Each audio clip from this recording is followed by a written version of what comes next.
Terdakwa kasus pembunuhan berencana terhadap Nofriansyah Yosua Huta Barat atau Brigadir J, Richard Eliezer atau Baradae menghampiri dan berlutut sungkem kepada orang tua Brigadir J.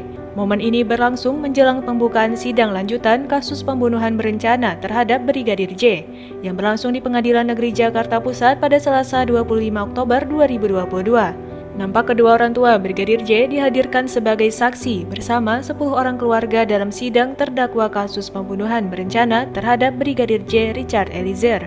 Eliezer tampak menghampiri kedua orang tua Brigadir J dari kursinya yang berjajar dengan penasihat hukumnya. Ia lantas berlutut sambil menyalami kedua orang tua Brigadir J. Tampak ibu Brigadir J mengangguk merespon sikap Baradae tersebut. Sebanyak 12 orang termasuk keluarga Brigadir J dihadirkan jaksa penuntut umum dalam sidang Baradae. Hakim Ketua yang memimpin sidang, Wahyu Iman Santosa, mengatakan sidang dengan terdakwa Richard Eliezer Pudihang Lumiu dinyatakan dibuka dan terbuka untuk umum. Usai membuka persidangan, Hakim meminta jaksa penuntut umum memanggil saksi yang akan dihadirkan. Jaksa pun memanggil kedua belah saksi untuk duduk di hadapan majelis hakim dan diperiksa identitasnya oleh majelis hakim.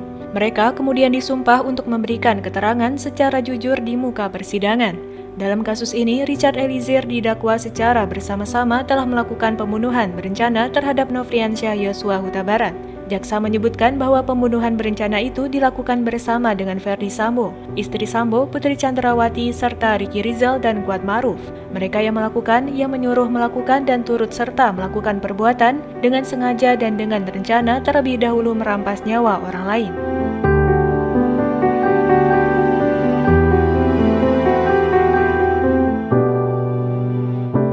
Terima kasih sudah nonton.